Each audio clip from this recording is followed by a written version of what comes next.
అన్వేష్ గారు. ఎవరు? అన్వేష్ గారు ఉన్నారా అండి? మా నాన్నగారే. లేరు, ఏం కావాలి? మీ నాన్నగారు మా దగ్గర 5 lakhs లోన్ అప్లై చేశారండి. అవునా? ఎరా ఏమైంది? ఇతనెవరు? ఏదో లోన్ అప్లై చేసావంట. అవునరా, చెల్లయ్య వాళ్ళు ఇల్లు కట్టుకుంటారంట కదా, తండ్రికి నా వంతు సాయం చేద్దామని. అయితే అప్పు చేసి మరి ఇవ్వాలి నాన్న. అవసరమైనప్పుడు అప్పు చేయక తప్పదు కదరా. సార్ సైన్ పెట్టండి.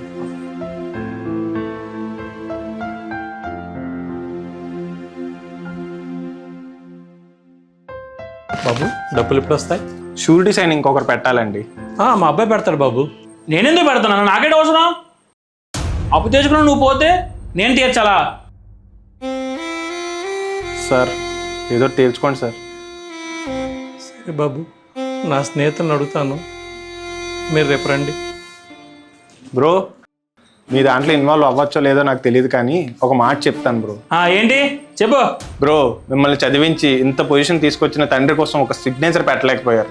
కొడుకుగా ఎంతకన్నా దిగజాడడానికి ఏం లేదు బ్రో. ఏంట్రా ఎక్కువ మాట్లాడుతున్నావు? వచ్చిన పని చూసుకో. బ్రో, నేను అనాథని. నాకే ఈ సిచ్యువేషన్ వస్తే మా నాన్న కోసం ఏం చేయడానికైనా నేను రెడీ. సర్వస్వం తాను దారపోసిన తండ్రి కోసం ఒక సంతకం పెట్టలేకపోయారు. సారీ సార్, ఎక్కువ మాట్లాడండి.